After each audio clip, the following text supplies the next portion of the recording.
He called black women gold diggers. He told his own children, that he should be the last option that they are able to call whenever they need help. He didn't even want to pay for his own, I believe it was his daughter's wedding.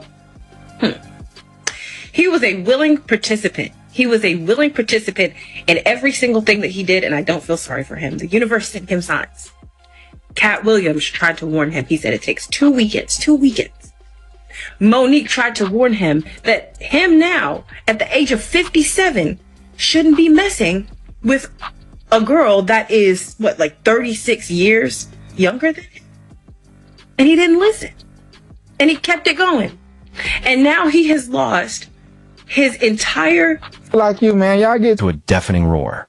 The cracks in his carefully polished armor began to show long before the final collapse. His contentious dating life was a constant source of public debate, but his most memorable clash came during a face-to-face confrontation with comedy legend Monique. The tension in that interview was palpable as she looked him squarely in the eye and delivered a warning that was part sermon, part loving lecture. She told him, with all the weight of her wisdom, that he was chasing an illusion and that a truly fulfilling love would come from a partner who could meet him where he was, not a woman decades his junior. The internet was buzzing about the encounter for weeks, but Shannon, with his characteristic bravado, simply deflected. Then came another voice, equally prophetic, from the quick-witted Cat Williams. In a now famous clip, Cat offered a chillingly precise prediction, stating that it would only take 2 weekends for a man like Shannon to lose everything he had. The words hung in the air like a storm cloud, dismissed by many as mere hyperbole, but in hindsight, they were a precise forecast of the coming disaster. Cause y'all always talking about date your age. I want to date my wage, so come on with it. Well, you talking... As a matter of fact, I'm taking applicants as we speak. Well, you talking spicy tonight, boy. It was a moment of shocking arrogance, a declaration that money was his ultimate filter for a partner, and it laid the foundation for the stunning betrayal that was to come. But the real trouble began not with a public spat, but with a seemingly private matter that quickly became a very public nightmare. A bombshell lawsuit was filed by... Nothing yet. You want to be a dick to me now, so... I don't want to be... Don't manipulate me. Oh, Lord have mercy. If you say that one more time, I'm going to get out of you till I see you. Well, okay. Okay, what? Well, I'm not really interested in getting so I guess we're going. Yeah. I might choke you in public.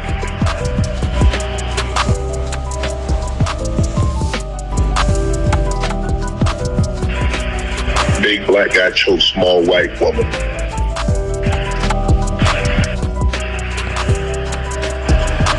It's not a good look, Shannon. Not a good look that you did with the shit you did to me. The words themselves, now censored in our retelling, were a stark and disturbing contrast to the suave and charming image he presented to the world. It was a raw moment that ripped back the curtain and showed a side of him that many found impossible to reconcile with the celebrity they thought they knew. But that wasn't the whole story, for the lawsuit also revealed a stunning breach of trust. Gabriella claimed that Shannon had shared private, intimate videos she had sent him with his friends, a profound violation of her privacy that she had pleaded with him to stop. Faced with this unfolding catastrophe, Shannon went on the offensive, attempting to control the narrative. He appeared on a show and dismissed the lawsuit as a shakedown, a calculated attempt to extort him for money. He even went so far as to frame it as a targeted attack by a lawyer who had previously gone after other prominent black men, an attempt to turn a personal failure into a community cause. To my family, friends, supporters, and colleagues, I want to speak to you directly and from the heart. This is a shakedown. I'm going to be open, transparent, and defend myself because this isn't right. This is all being orchestrated by Tony Busby, who has targeted Jay-Z. Tony Busby targets black men, and I believe he's going to release a 30-second clip of a sex tape that tries to make me look guilty and play into every stereotype you could possibly imagine. He believed that his public goodwill and his status as an icon would protect him, but the court of public opinion was no longer buying his act. The moment he realized his fame and wealth couldn't save him was when he reached a settlement with Gabriella. For a man who had vowed to fight to the bitter end, it was a stunning capitulation, a quiet admission that the allegations against him were too damning to risk a public trial. Whispers of the settlement amount quickly solidified into a mind-boggling figure, a reported payout of $23 million. The final, ironic confirmation came from Gabriella herself, who took to social media to announce a retirement from OnlyFans, thanking her community for providing her a life I could have never imagined. The message was clear. She was now financially set for life, and it was on Shannon's dime. This was the same man who allegedly set a paltry budget for his own daughter's wedding, offering her only $30,000 for her special day. He had been so tight-fisted with his own flesh and blood, but was now creating generational wealth for a woman who was the same age as his children. The hypocrisy was a bitter pill for many to swallow, a karmic reckoning that was impossible to ignore. But the financial loss was only the beginning of his undoing. And what happened next would shock everyone. Just as news of his settlement became widely known, ESPN, the network that had given him a new home and a colossal $50 million contract, made a swift and ruthless decision. They cut him loose. The news broke with brutal timing, reaching him just as his brother was being honored with a spot in the NFL Hall of Fame. It turned what should have been a proud family moment into a deeply personal and embarrassing public spectacle for Shannon. To get started, obviously, I'm sure everybody's heard the news by now that I will not be returning to ESPN. I found out this information a little earlier in the week, and really the only thing that I really ask is, like, guys, could we wait until Monday? My brother's going into the Pro Football Hall of Fame. I really wanted to be about him, and I wanted to be about my family. But if he was out of job, out of millions, and his public standing was in tatters. The man who had spent decades building his career on the gridiron and in the studio had lost it all in under a year, a stunning example of how a lack of personal discipline can unravel even the most carefully built empire. The network saw him not as a ratings superstar, but as a liability, a walking public relations nightmare waiting to happen.